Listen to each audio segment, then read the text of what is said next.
Hola, bienvenido a mi canal. He preparado este audio libro especialmente para ti. Suscríbete a mi canal para más contenido. Gracias. Ley 12. La ley del otorgamiento de poderes. Solo los líderes seguros otorgan poder a otros. Casi todo el mundo ha oído hablar de Henry Ford. Fue el revolucionario que innovó la industria automovilística y una leyenda en la historia empresarial de Estados Unidos. En 1903, fundó la Ford Motor Company, con la convicción de que el futuro del automóvil estribaba en ponerlo al alcance del norteamericano promedio. El modelo T transformó la faz de la vida norteamericana del siglo XX. En 1914, Ford producía casi 50% de todos los automóviles en Estados Unidos. La Ford Motor Company parecía una historia de éxito norteamericana. Sin embargo, no toda la historia de Ford es de consecuciones positivas.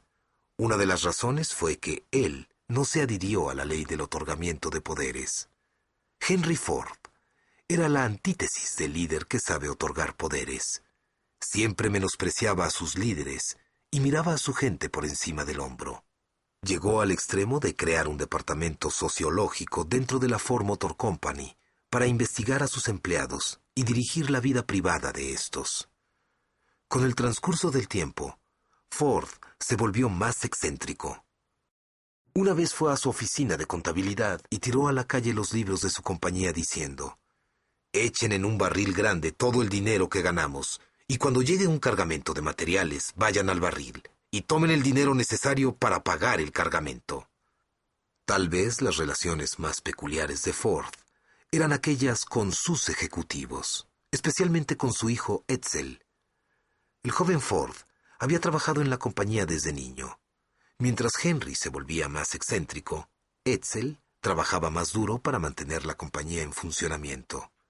Si no hubiese sido por él, probablemente la Ford Motor Company se hubiera ido a la quiebra en la década de los 30. Henry llegó a conceder a Edsel la presidencia de la compañía. Sin embargo, al mismo tiempo, lo menospreciaba. Cada vez que surgía un líder prometedor, Henry lo derribaba. Como consecuencia, perdió a sus mejores ejecutivos. Los pocos que se quedaron lo hicieron por Edsel. Estos imaginaban que en algún momento el viejo Henry moriría y que finalmente Edsel se encargaría de todo y arreglaría las cosas. Pero eso no fue lo que ocurrió. En 1943, Edsel murió a la edad de 49 años. El hijo mayor de Edsel, Henry Ford II, de 26 años de edad, inmediatamente dejó la marina para regresar a Dearborn, Michigan, y hacerse cargo de la compañía. El joven Henry asumía la dirección de una compañía que no había registrado ganancias en 15 años. En aquel tiempo estaba perdiendo $1.000.000 al día. El joven presidente sabía que este cargo estaba por encima de su capacidad, de modo que comenzó a buscar líderes. Afortunadamente, un primer grupo se acercó a él. Era un equipo de 10 hombres, dirigido por el coronel Charles Tex Thornton. Estos querían trabajar juntos, después de haber prestado servicios en el Departamento de Guerra en la Segunda Guerra Mundial. La contribución de estos hombres a la Ford Motor Company fue sustancial. En los años subsiguientes, el grupo produjo 6 vicepresidentes y 2 presidentes de la compañía. La segunda afluencia de líderes se dio con la entrada de Ernie Bridge, ejecutivo experimentado de la General Motors, GM, y antiguo presidente de Bendix Aviation.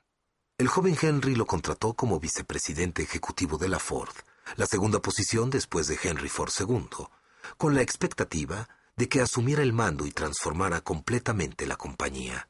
Y Bridge lo hizo. Al poco tiempo trajo a la Ford Motor Company más de 150 ejecutivos sobresalientes de la General Motors, y en 1949 la compañía marchaba sobre ruedas nuevamente. Ese año vendió más de 1 millón de Fords, Mercurys y Lincolns, las mejores ventas desde el modelo A. Si Henry Ford II hubiese cumplido la ley del otorgamiento de poderes, la Ford Motor Company hubiera crecido notablemente, y más tarde o más temprano habría sobrepasado a la General Motors para convertirse nuevamente en la compañía automovilística número 1. Sin embargo, solo los líderes seguros pueden otorgar poder a otras personas. Henry se sintió amenazado. El éxito de Tex Thornton, Henry Bridge y Louis Crusoe, un legendario ejecutivo de la GM que Bridge había empleado, hizo que Henry viera su puesto en peligro. Su posición no dependía de su influencia, sino de su nombre y del control de su familia de las acciones de la compañía. ¿Cuál fue la solución? Henry comenzó, pues, a poner a los altos ejecutivos unos contra otros. Cada vez que un ejecutivo obtenía poder e influencia, Henry suprimía la autoridad del mismo, cambiándolo a una posición de menos influencia, apoyando a los subordinados del ejecutivo o humillándolo públicamente. Esto siguió así durante todo el tiempo que Henry II estuvo en la Ford. Como uno de los presidentes de la Ford, Lee Iacocca comentó después de haber dejado la compañía: Henry Ford, como pude verlo de primera mano, tenía el mal hábito de deshacerse de los líderes fuertes.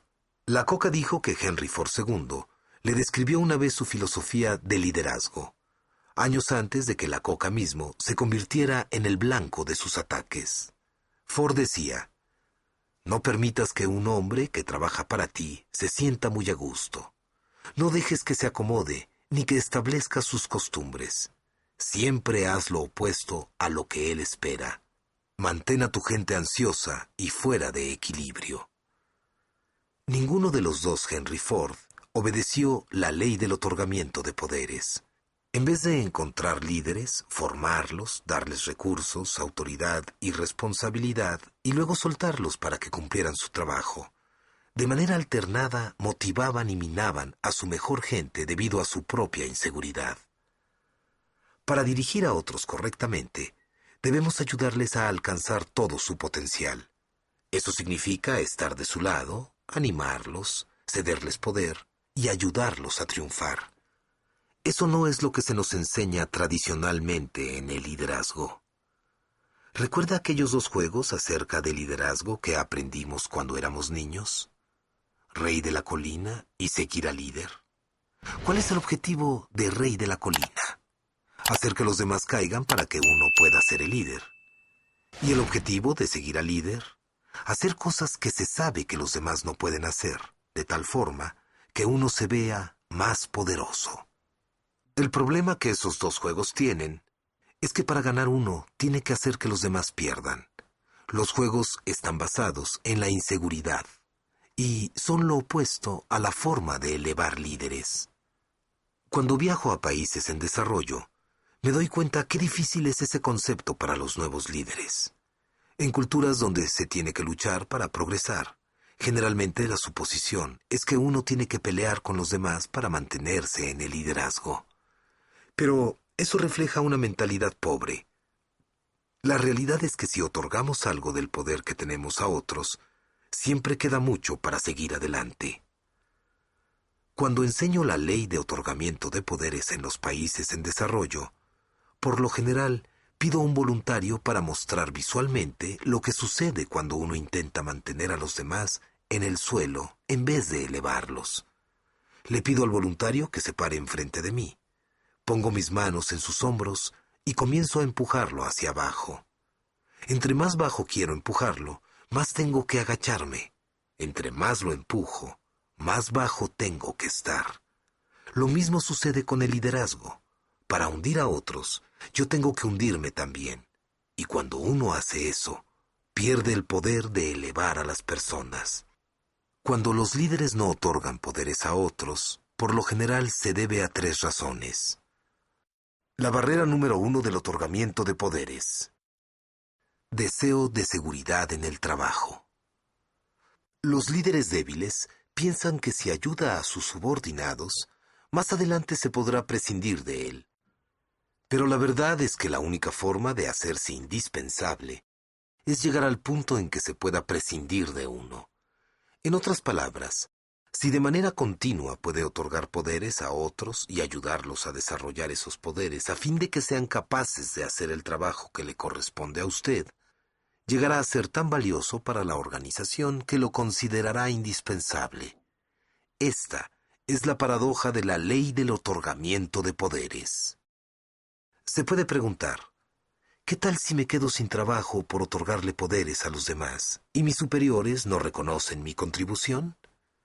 Eso puede suceder a corto plazo, pero si usted sigue elevando líderes y otorgándoles poder, desarrollará un patrón de logros, excelencia y liderazgo que será reconocido y gratificado. Si los equipos que usted dirige siempre parecen triunfar, las personas averiguarán que usted está haciendo un buen trabajo como líder. La barrera número 2 del otorgamiento de poderes: resistencia al cambio. Por su naturaleza misma, el otorgamiento de poderes produce cambios constantes porque estimula a las personas a crecer y a hacer innovaciones. El cambio es el precio del progreso. No siempre es fácil aceptar eso. A la mayoría de la gente no le gusta el cambio. Ese es un hecho. No obstante, una de las responsabilidades más importantes de los líderes es mejorar continuamente sus organizaciones. Como líder, usted debe entrenarse a sí mismo para aceptar el cambio, para desearlo y para abrirle el camino. Los líderes eficaces no solo están dispuestos a cambiar, sino que ellos mismos se convierten en agentes de cambio. La barrera número 3 del otorgamiento de poderes: falta de autoestima. John Pierce comentó: uno no puede dirigir el ataque de una caballería si cree que se ve gracioso montado en un caballo. Las personas acomplejadas raramente son buenos líderes. Se enfocan en sí mismas, se preocupan por su apariencia, por lo que los demás piensen, etc. Ellas no pueden otorgar poder a nadie porque creen que ellas mismas no tienen poder. Y no se puede dar lo que no se tiene. Los mejores líderes tienen un sólido sentido de autoestima. Creen en sí mismos, en su misión y en su gente. Uno de los líderes más grandes de este país era verdaderamente dotado en lo que se refiere a otorgar a otros su poder y autoridad. Su nombre era Abraham Lincoln. Lo profundo de la seguridad de Lincoln como líder puede apreciarse en la selección de su gabinete. La mayoría de los presidentes eligen aliados de la misma mentalidad, pero eso no fue lo que hizo Lincoln. En un tiempo de desorden en el país, un tiempo en que las voces dispares eran muchas, Lincoln reunió un grupo de líderes que unificaran su partido y causaran fuerza por medio de la diversidad y el reto mutuo. Un biógrafo de Lincoln dijo lo siguiente del método del presidente: ya había habido presidentes que habían seleccionado algún rival político para ocupar un puesto en el gabinete. Pero el acto de rodearse deliberadamente de todos sus decepcionados antagonistas parecía que iba a terminar en desastre. Este fue el sello de sus intenciones sinceras. Lincoln quería el consejo de hombres tan fuertes como él o más fuertes que él. El hecho de que no tuviera temor a ser derribado o desautorizado por esos hombres revelaba una ingenuidad exagerada o una total confianza en sus poderes de liderazgo. El deseo de Lincoln de unir a su país era mucho más importante que su comodidad personal. Su seguridad y su fortaleza le permitían practicar la ley del otorgamiento de poderes y traer líderes sólidos a su círculo. Por ejemplo, en junio de 1863, Lincoln dio el mando del ejército del Potomac al general George G. Meade. Lincoln esperaba que éste hiciera un mejor trabajo que los generales que lo precedieron, Ambrose E. Burnside y Joseph Hooker. Después de unas horas de haberlo nombrado, Lincoln le envió un mensajero. El mensaje del presidente, en parte, decía: considerando las circunstancias, nadie nunca ha recibido un mandato más importante. Y no me cabe duda de que justificará completamente la confianza que el gobierno ha puesto en usted. No será estorbado por instrucciones de último minuto de estas oficinas centrales. Su ejército tiene la libertad de actuar según usted considere conveniente, conforme surjan las circunstancias. Todas las fuerzas dentro de la esfera de sus operaciones estarán sujetas a sus órdenes. Sucedió que el primer reto significativo que enfrentó Meade fue cuando dirigió a su ejército a una pequeña ciudad en Pensilvania llamada Gettysburg. Esta fue una prueba que pasó con autoridad. La aplicación de Lincoln de la ley del otorgamiento de poderes fue tan constante como el hábito de Henry Ford de quebrantarla. Aún las veces que sus generales hicieron algo mal, Lincoln se hizo responsable. Donald T. Phillips, experto en Lincoln, dijo: a lo largo de toda la guerra, Lincoln siguió aceptando públicamente la responsabilidad por las batallas perdidas y las oportunidades desaprovechadas. Lincoln pudo pararse firme durante la guerra y continuamente otorgar poderes a otros porque su seguridad era sólida como una roca. Usted no tiene que ser un líder del calibre de Lincoln para otorgarles poderes a otros. La clave para otorgar poder a otras personas es tener una gran confianza en la gente. Si cree en los demás, ellos creerán en sí mismos. La verdad es que el otorgamiento de poderes es poderoso, no solo para la persona que está en desarrollo, sino también para el mentor. Engrandecer a los demás lo engrandece a usted. Este es el impacto de la ley del otorgamiento de poderes. Es un impacto que usted puede experimentar como líder, siempre y cuando esté dispuesto a creer en la gente y a dar su poder. Ley 13. La ley de la imagen. Las personas hacen lo que ven. ¿Te está gustando este audiolibro? Ven, suscríbete a mi canal. Hace varios años, el creador de películas, Steven Spielberg, y el actor Tom Hanks produjeron una serie de programas de televisión en HBO llamada Band of Brothers, Banda de Hermanos, basada en el libro del mismo nombre, escrito por el historiador Stephen Ambrose. Los 10 episodios relataban la crónica de la historia de la compañía Easy, un grupo de patrulleros de la compañía 101 que peleó durante la Segunda Guerra Mundial. Los hombres de la compañía Easy eran los soldados más rudos que había y pelearon heroicamente en la invasión de Normandía al final de la guerra. La historia de la compañía Easy es un gran estudio sobre el liderazgo, ya que varios de los sargentos, tenientes y capitanes que comandaron a los hombres mostraron muchos estilos de liderazgo, algunos buenos y algunos malos. Cuando el liderazgo era bueno, se notaba la diferencia, no solo en la forma en que los soldados se desempeñaban, sino también en el resultado de sus batallas y de la guerra. Desde el primer episodio de la serie de televisión, los estilos de liderazgo contrastantes eran claros. Herbert Sobel, el comandante oficial de la compañía Easy, se muestra brutal y autocrático hasta el punto de ser sádico durante los entrenamientos. Él presionó a esos hombres más que cualquier otro comandante del ejército. De manera arbitraria, les revocaba sus pases y los castigaba. Pero juzgando por la investigación de Ambrose, Sobel era aún peor de lo que se muestra en las series. Sobel presionó sin misericordia a sus hombres, lo cual era aceptable, ya que los estaba preparando para la guerra. Pero no se presionaba a sí mismo de igual manera. Apenas era capaz de pasar el examen físico que se requería a los patrulleros. Tampoco mostró el alto nivel de competencia que demandaba de los demás. Ambrose escribe acerca de un incidente que ocurrió durante uno de sus entrenamientos y que representa el liderazgo de Sobel. Durante una noche de ejercicios, Sobel decidió enseñarles una lección a sus hombres. Él y el sargento Evans se escabulleron por en medio de los soldados, robándose los rifles de aquellos soldados que se encontraban dormidos. La misión tuvo éxito, y para la mañana siguiente, Sobel e Evans tenían casi 50 rifles. Con grandes fanfarrias, Evans llamó a los soldados y Sobel empezó a decirles lo miserables que ellos eran. Lo que Sobel no vaticinó era que los hombres a los que él estaba regañando no eran los suyos. Él se había equivocado y robó los rifles de los soldados de la compañía Fox. Sobel no se había dado cuenta de su error hasta que el comandante de la compañía Fox se presentó con 45 de sus soldados. Los hombres de Sobel se burlaron de él y lo despreciaron. Para el momento en que la compañía Easy se preparaba para la batalla de Normandía, Muchos hombres apostaban quién le dispararía a Sobel tan pronto entraran en combate.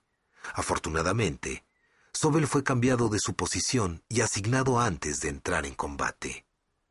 Afortunadamente, la mayoría de los líderes de la compañía Easy eran excelentes, y uno en particular recibió la medalla de la Cruz por un servicio distinguido, y fue considerado por los hombres el mejor líder de combate en la Segunda Guerra Mundial. Esa persona era Dick Winters. Comenzó como líder de la tropa en la compañía Easy durante su entrenamiento. Luego fue promovido a comandante de la compañía después de la Guerra de Normandía, y después a oficial ejecutivo del batallón. Terminó su carrera militar con el rango de mayor. Una y otra vez, Winters ayudó a sus hombres a desempeñarse en el nivel más alto, y siempre los dirigió desde el frente, dando el ejemplo, arriesgándose junto con ellos. Ambrose describe la filosofía de liderazgo de Winters como los oficiales van al frente de los demás. Cada vez que sus tropas necesitaban atacar una posición enemiga, Winters se encontraba al frente dirigiendo el asalto. Uno de los incidentes más notables que demuestra la forma de Winters de dirigir con el ejemplo ocurrió poco después del día D, camino a Carentan, un pueblo que la compañía Easy necesitaba quitarle a los alemanes.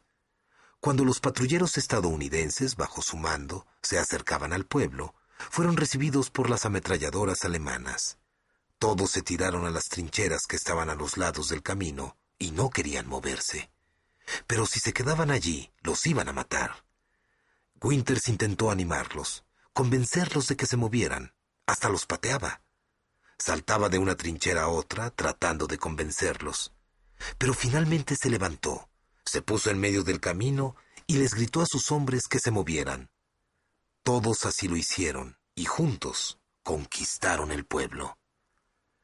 Más de 35 años después, Floyd Talbert, quien era sargento en ese momento, le escribió a Winters acerca de ese incidente. Nunca olvidaré verte a la mitad del camino. Te convertiste en toda mi inspiración, y todos los que estaban conmigo sentían lo mismo. Sencillamente las personas hacen lo que ven. Esa es la ley de la imagen. Cuando los líderes muestran el ejemplo con las acciones correctas, sus seguidores los copiarán y triunfarán. Los buenos líderes siempre están conscientes del hecho de que están dando un buen ejemplo y de que otros van a hacer lo que ellos hacen, para bien o para mal. En general, entre mejores sean las acciones del líder, mejores serán las acciones de su gente. Cuando los momentos son difíciles, cuando la incertidumbre es alta y el caos amenaza con abrumar a todo el mundo, los seguidores necesitan más que nunca una imagen clara de parte de los líderes. Es allí que necesitan un líder que adopte la ley de la imagen. Una imagen vívida, que puedan ver que el líder produce energía, pasión y motivación para seguir. Si usted desea ser el mejor líder posible, no debe ignorar la ley de la imagen. Al esforzarse para mejorar como un ejemplo para sus seguidores, recuerde seguir estas cosas. Primero, los seguidores siempre están observando lo que usted hace. Si es padre de familia, seguramente se ha dado cuenta de que sus hijos siempre le están observando. Nos guste o no, nuestros hijos aprenden más por lo que ven que por cualquier otra cosa. Como padres, Margaret y yo nos dimos cuenta de esto desde el principio. Sin importar lo que les enseñábamos, nuestros hijos insistían en comportarse como nosotros. ¡Qué frustrante!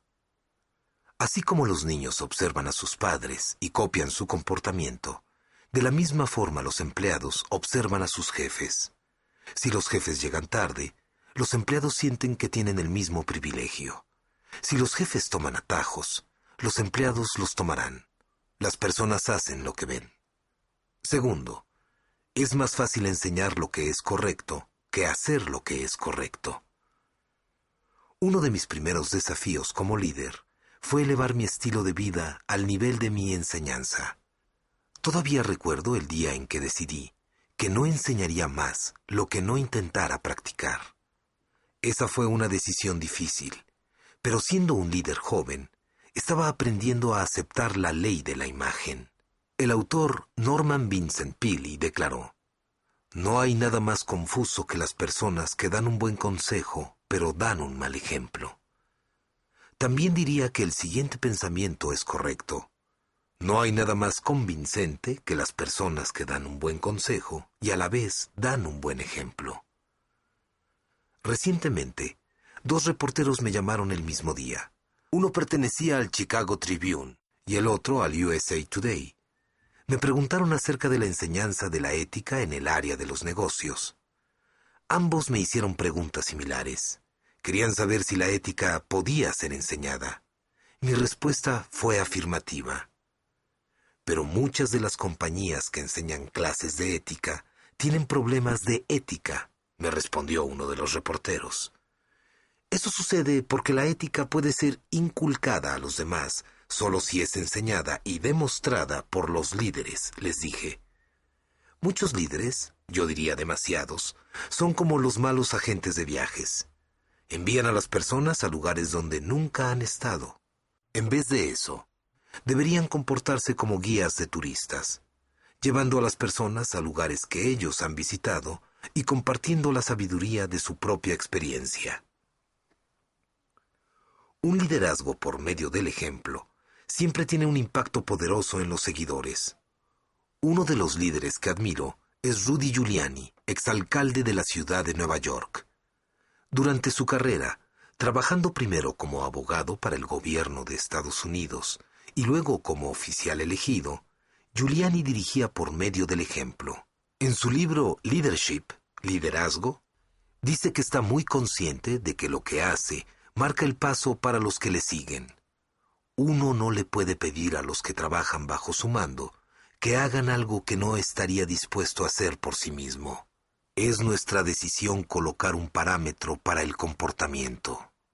Giuliani resume su liderazgo de esta forma: toda mi vida he estado pensando cómo ser un líder, ya sea cuando dirigía a la unidad contra la corrupción de la Oficina del Fiscal de Estados Unidos en el Distrito del Sur de Nueva York, luego en la unidad de narcóticos, o evitando la bancarrota de una compañía de carbón, observando a Ronald Reagan, al juez McMahon y a otras personas.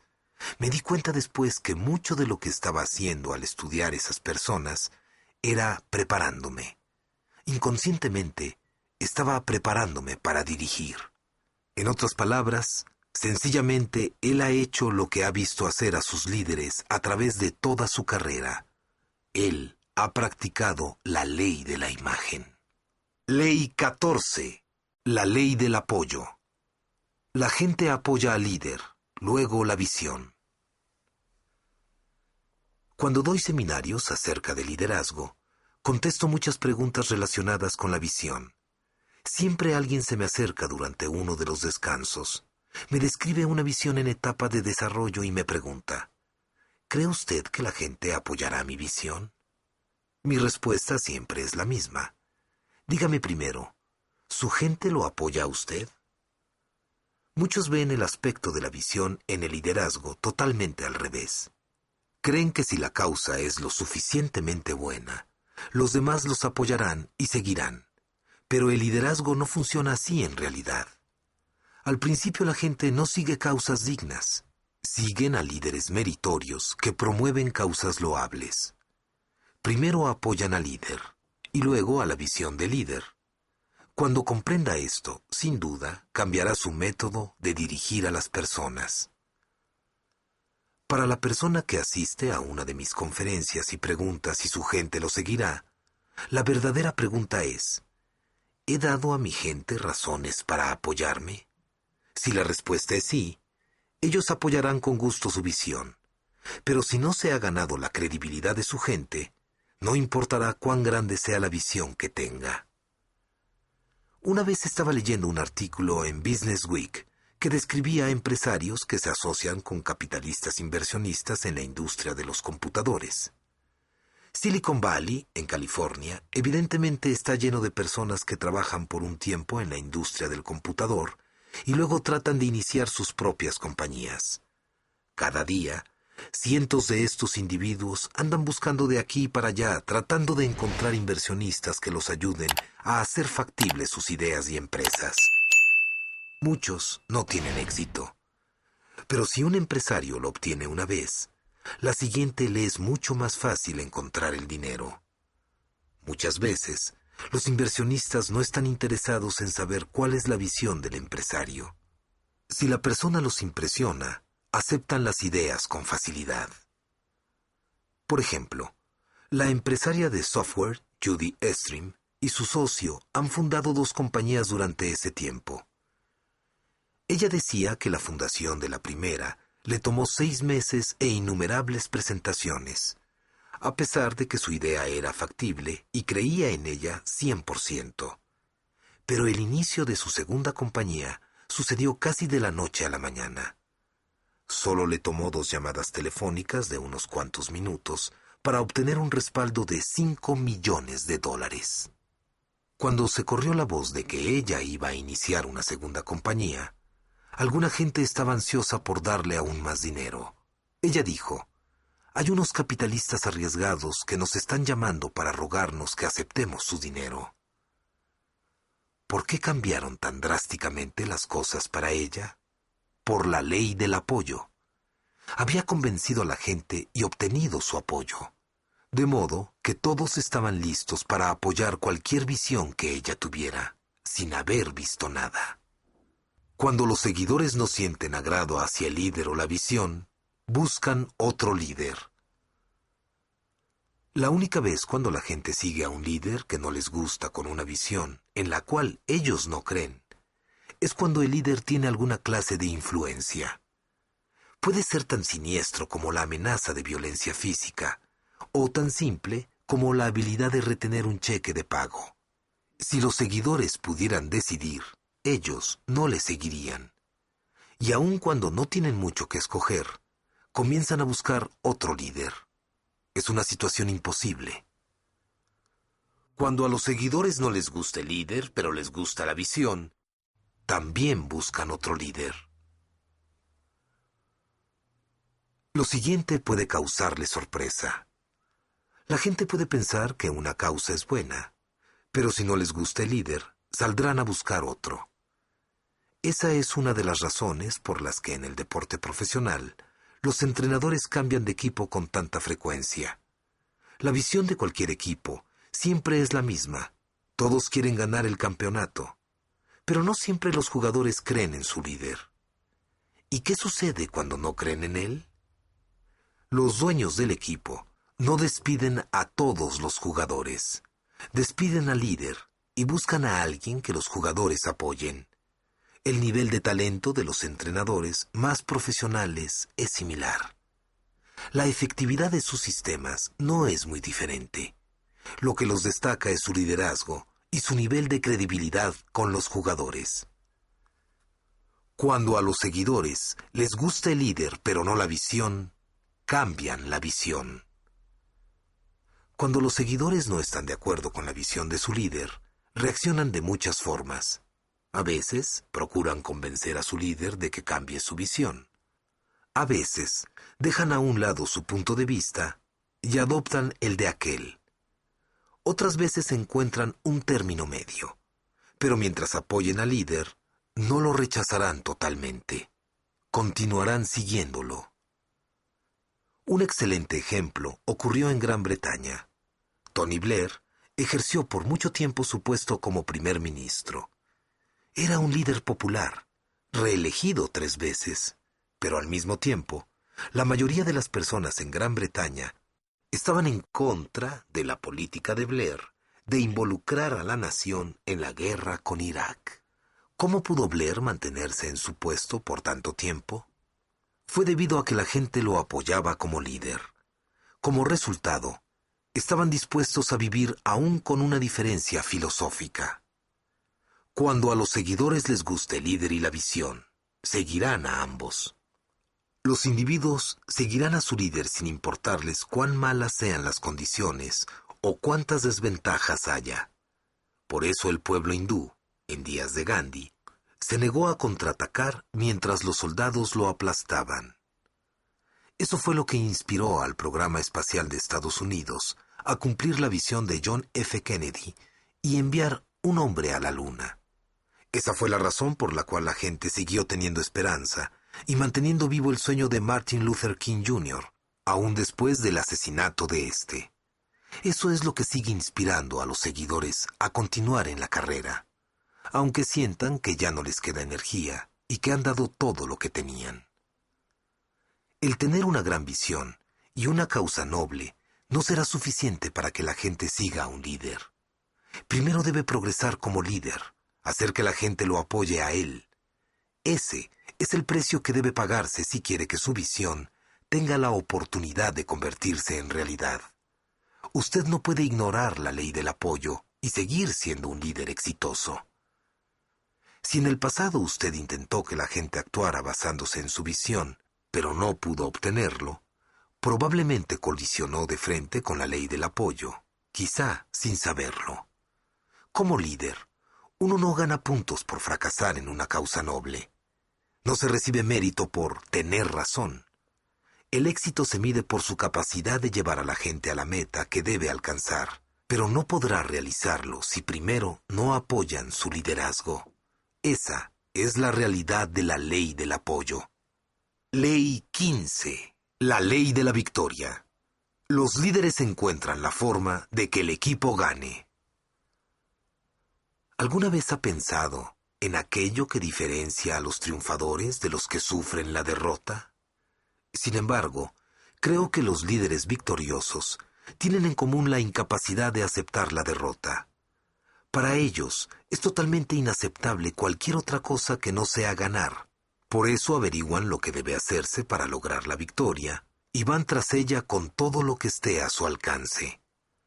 Las crisis parecen sacar a flote lo mejor y lo peor de los líderes, ya que en esos momentos la presión es intensa y lo que está en juego vale mucho. Podemos ver claramente esta verdad durante la Segunda Guerra Mundial, cuando Adolfo Hitler amenazaba con destruir Europa y reconstruirla de acuerdo con su visión. Pero en ese momento, un líder se levantó en contra del poder de Hitler y de su ejército nazi. Un líder que había determinado ganar. Un practicante de la ley de la victoria. El primer ministro británico Winston Churchill. Él inspiró al pueblo británico a ofrecer resistencia a Hitler y ganar la guerra al final. Winston Churchill fue un líder muy valiente que ha practicado la ley de la victoria a través de su vida. Se negó a doblegarse ante las amenazas de los nazis. Por más de un año, Gran Bretaña fue la única que se atrevió a hacer frente a la amenaza de la invasión alemana. Cuando Hitler indicó que quería hacer un pacto con Inglaterra, Churchill lo desafió. Cuando Alemania comenzó a bombardear a Inglaterra, los británicos permanecieron firmes. Mientras tanto, Churchill buscaba la manera de obtener la victoria. Una y otra vez, Churchill reunía al pueblo británico. Comenzó con su primer discurso después de convertirse en primer ministro. Tenemos ante nosotros una situación muy difícil, bastante vergonzosa. Ante nosotros hay muchos meses de lucha y sufrimiento. ¿Quieren saber cuál es nuestra política? Yo les diré. Es hacer guerra por mar, tierra y aire, con toda nuestra fuerza y con todo el poder que Dios pueda darnos. Hacer guerra contra un tirano monstruoso, nunca eclipsado en la oscuridad. Muestra lamentable del crimen humano. Esa es nuestra política. ¿Quieren saber cuál es nuestra meta? Respondo con una sola palabra. La victoria. Victoria a toda costa. Victoria a pesar de todo el terror. Victoria, aunque el camino sea largo y duro, porque sin victoria no hay supervivencia. Cuando Churchill buscó la ayuda de Franklin Roosevelt, había estado aplicando la ley de la victoria durante décadas. De hecho, ese fue el sello de toda su vida. Había encontrado la forma de alcanzar la victoria política mientras le ganaba a la poliomielitis. Cuando fue elegido presidente y se hizo responsable de sacar al pueblo norteamericano de la Gran Depresión, Esta era otra situación imposible que aprendió a atacar. Y luchó. Durante los años 30, el país se recuperaba lentamente, debido en gran parte a su liderazgo.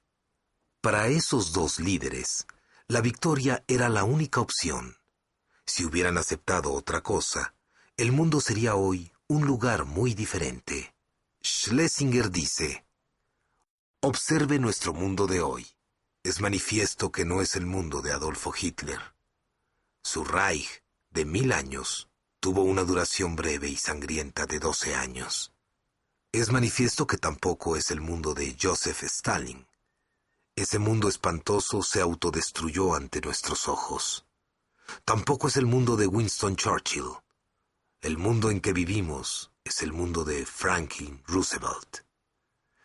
Sin Churchill e Inglaterra, toda Europa hubiera caído. Sin Roosevelt y Estados Unidos, tal vez nunca se habría recuperado la libertad.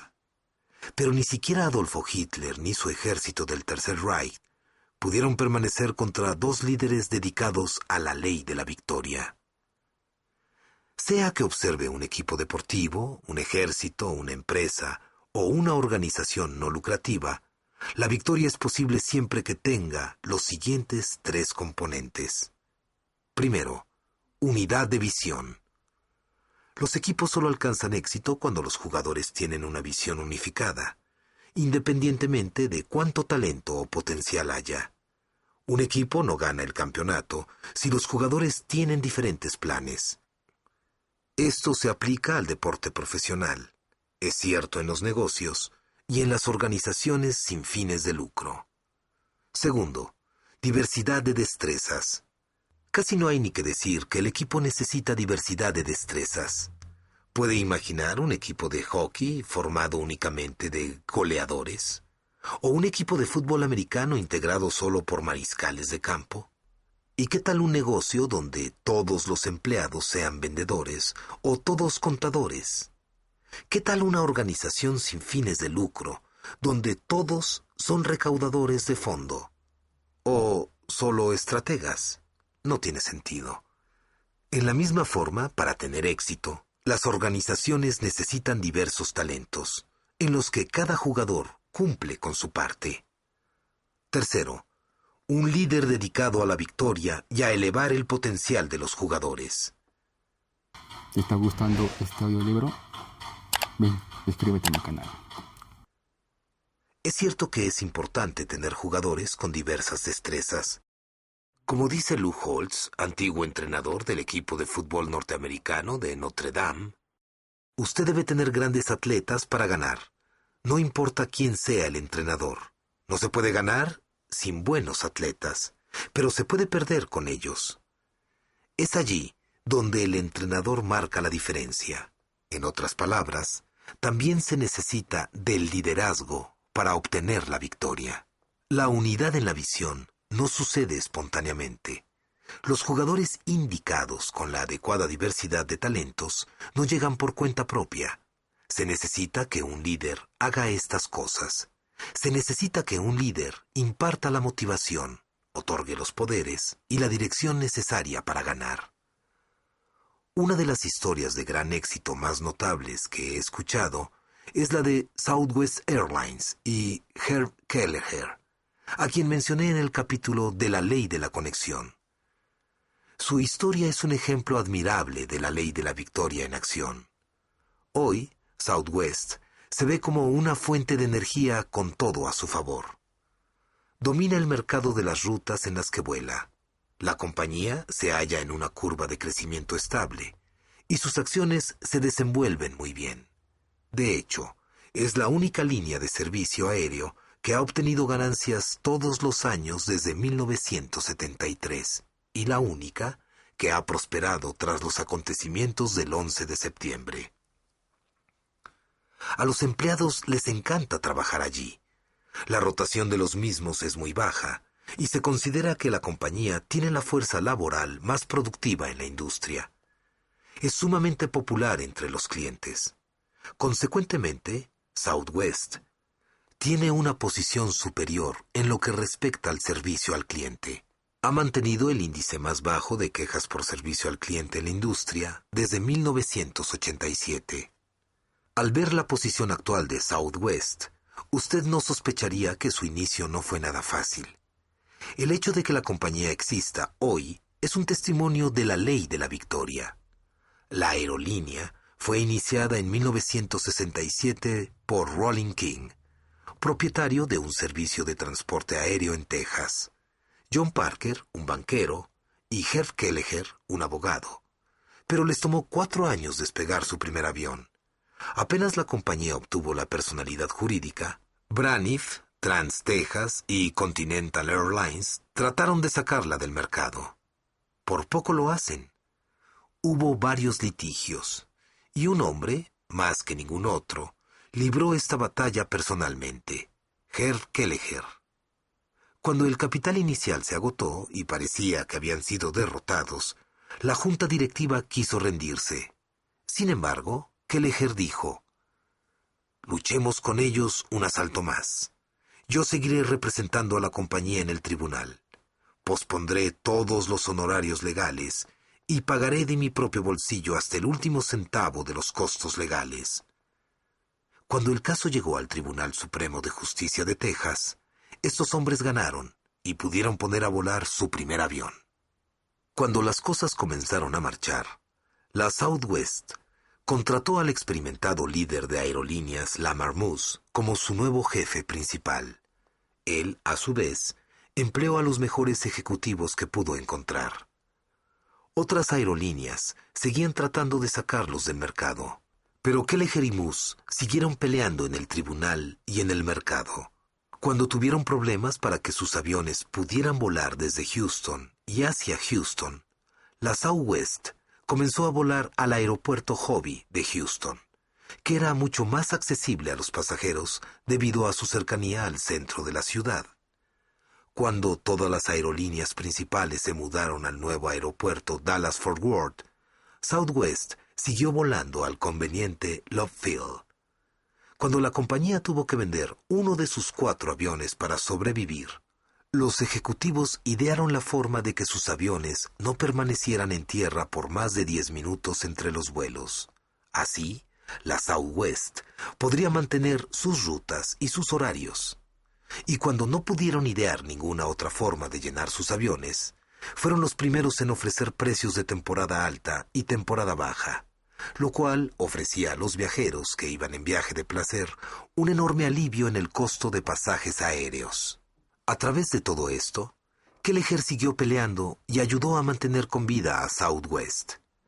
En 1978, 7 años después de haber ayudado a la compañía a poner en el aire su primera pequeña flota, se convirtió en el presidente de la junta directiva y jefe principal.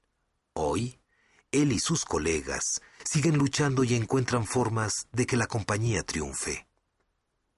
La vicepresidenta administrativa de Southwest, Colin Barrett, lo resume así: «La mentalidad de guerreros, la lucha misma por sobrevivir, es lo que verdaderamente creó nuestra cultura». Kelleher y Southwest no solo tienen el deseo de sobrevivir, sino también de ganar. Los líderes que aplican la ley de la victoria creen que cualquier cosa que no sea el éxito es inaceptable. No tienen un plan B o segundo plan. Eso los mantiene luchando y es por eso que siguen ganando. ¿Cuál es su nivel de expectativa en lo referente al éxito de su organización? ¿Cuánta dedicación tiene para ganar su juego? ¿Tendrá en su esquina la ley de la victoria mientras pelea? ¿O cuando ésta se vuelva difícil va a tirar la toalla? Su respuesta a esta pregunta puede determinar si tendrá éxito o si fracasará como líder, y si su equipo gana o pierde. Ley 16. La ley del gran impulso. El impulso es el mejor amigo de un líder. Si alguna vez ha existido una persona con talento y visión, esta persona era Ed Catmull. En 1979, George Lucas contrató a Catmull para que se encargara de la división de computación gráfica de Lucasfilm Ltd. Catmull intentó convencer a Lucas de hacer películas generadas por computadora, Pero la tecnología todavía estaba en las primeras etapas y era demasiado caro. Lucas decidió vender ese departamento. En 1986, Steve Jobs lo compró, pagando $5 millones por la compañía y otros 5 millones que invirtió en ella. El nombre de la compañía es Pixar. Aun cuando fue difícil para esta compañía crear ganancias, Pixar comenzó realizando pequeñas películas para demostrar el poder de su tecnología. La primera se llamó Luxo Jr. Mostraba 2 lámparas de escritorio animadas interactuando como lo haría un padre y un hijo. Luxo Jr. fue tan buena que fue nominada para recibir un premio de la Academia. Sin embargo, Catmull y su equipo necesitaban mucho más tiempo para lograr su sueño de crear una película de larga duración. El desafío más grande de la compañía en ese momento era sobrevivir. Entonces, en 1991, debido a la credibilidad que Pixar se había ganado, recibió una oportunidad significativa. Los líderes pensaron que la compañía estaba preparada para el siguiente paso: crear un programa de televisión de 1 hora. Lasseter fue a Disney, la compañía donde trabajaba antes, a venderles la idea. La respuesta lo sorprendió. Disney le ofreció un contrato para crear 3 películas de larga duración, utilizando animación computarizada. Disney daría los fondos y distribuiría los proyectos. Pixar los crearía y recibiría un porcentaje de las ganancias. Pixar necesitó 4 años para realizar la película.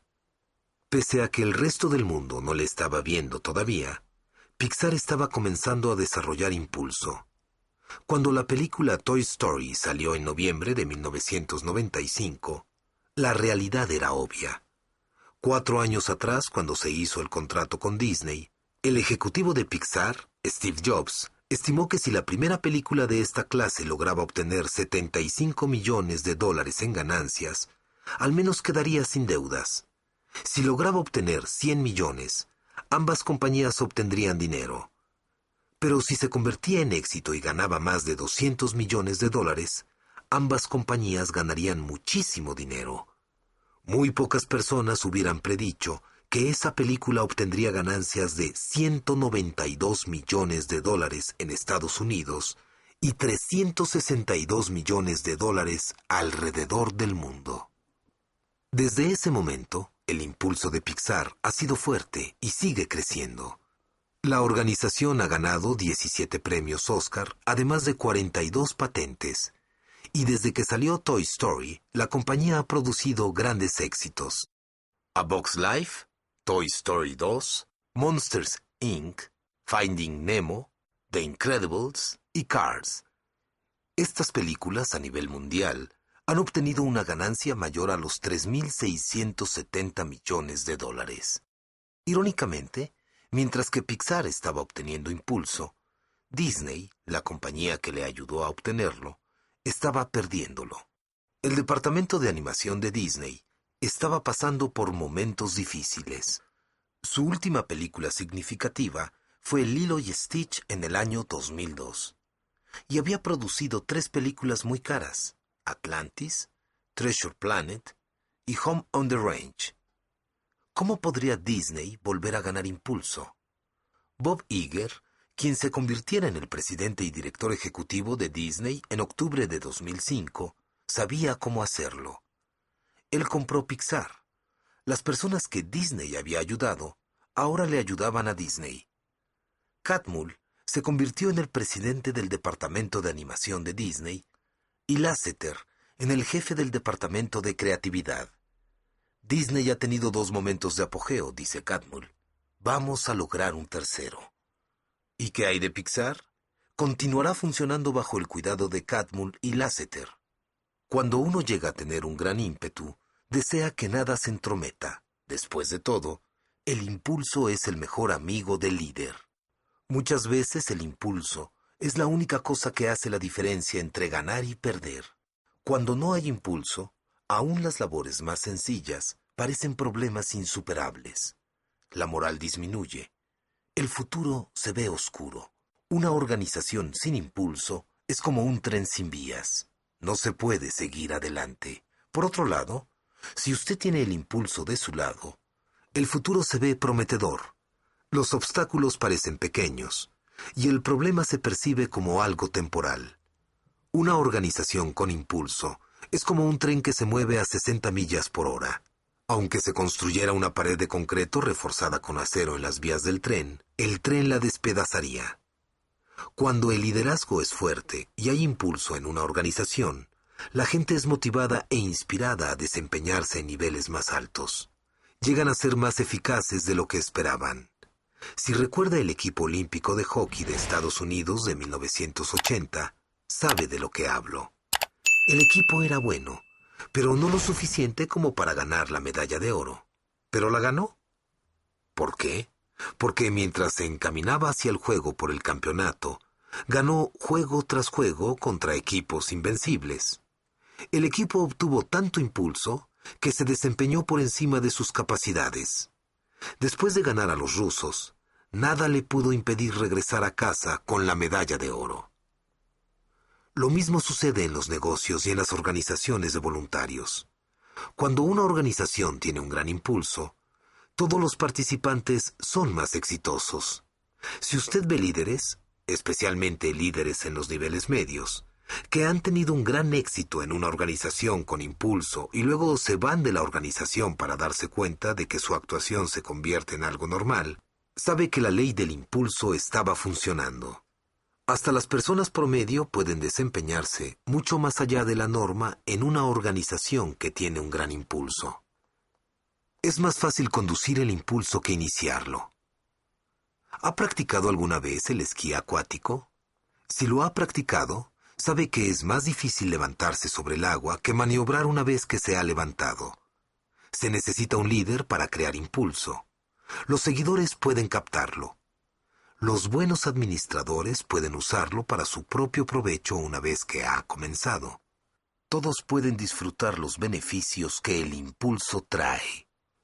Pero crear impulso requiere de una persona que tenga visión, que pueda reunir a un buen equipo y que pueda motivar a los demás. Si el líder está buscando que alguien lo motive, entonces la organización tiene dificultades. Si el líder está esperando que la organización desarrolle impulso por sí sola, la organización está en dificultades. Es la responsabilidad del líder crear impulso y mantenerlo.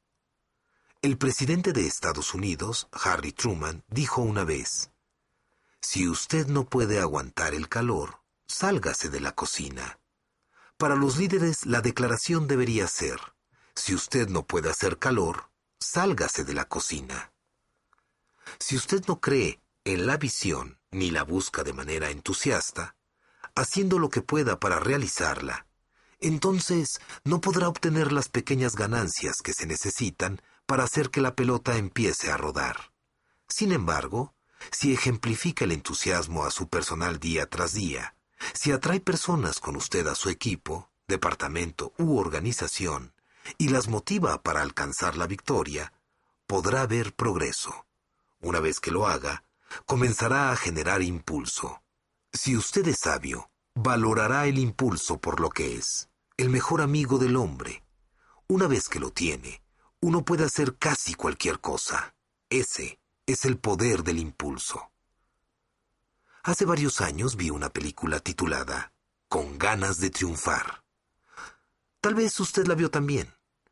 Es la historia verídica de un maestro llamado Jaime Escalante, que trabajaba en la escuela de bachillerato Garfield, situada en el este de Los Ángeles, California. La enseñanza, la motivación y el liderazgo corrían en la sangre de Escalante aún desde su juventud, en su país natal, Bolivia. Poco tiempo después, era conocido como el mejor maestro de la ciudad.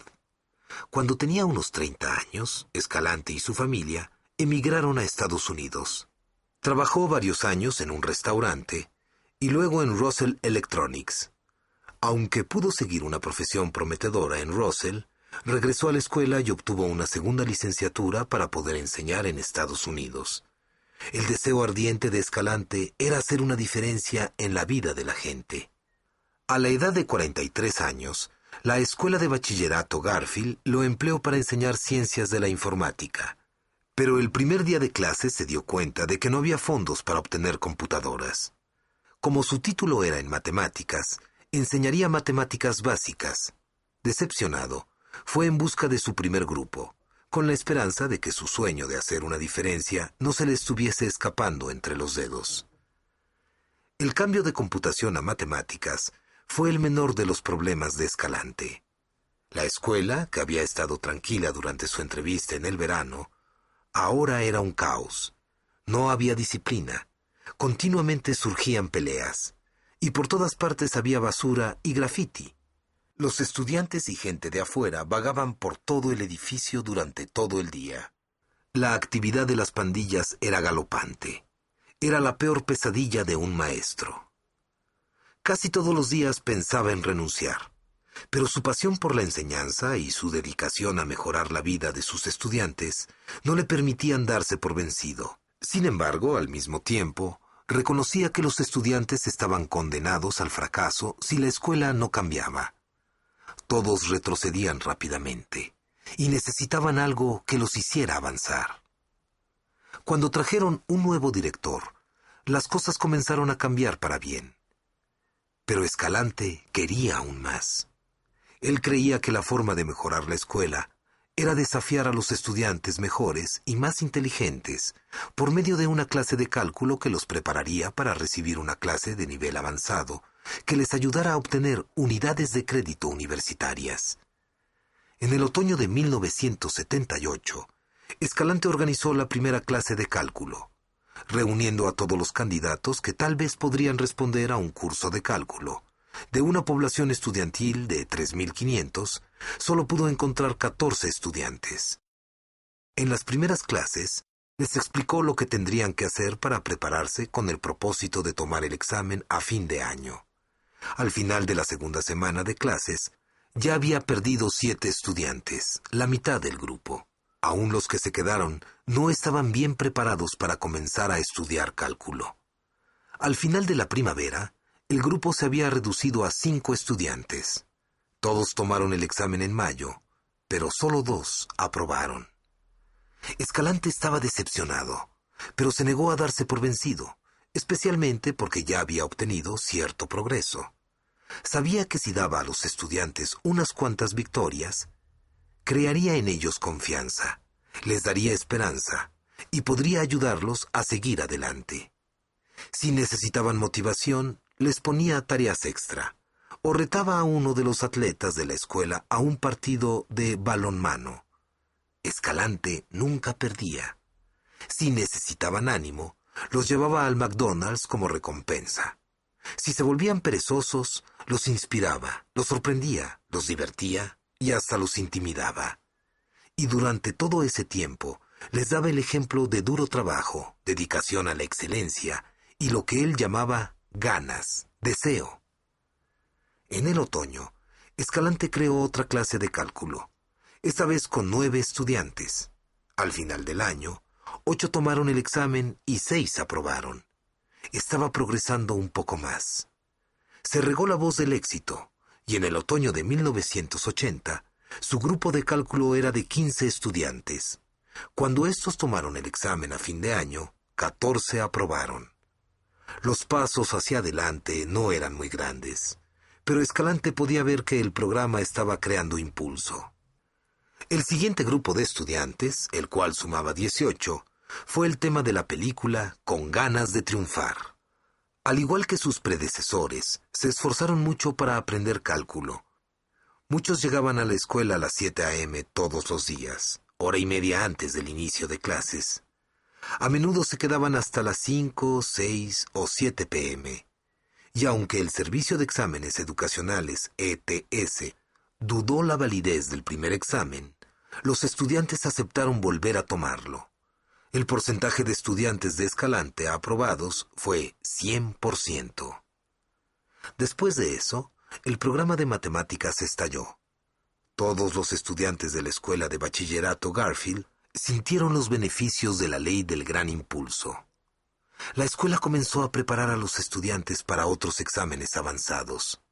Con el tiempo, se comenzaron a dictar cursos avanzados de español, cálculo, historia, historia de Europa, biología, física, francés, gobierno y ciencias de la informática.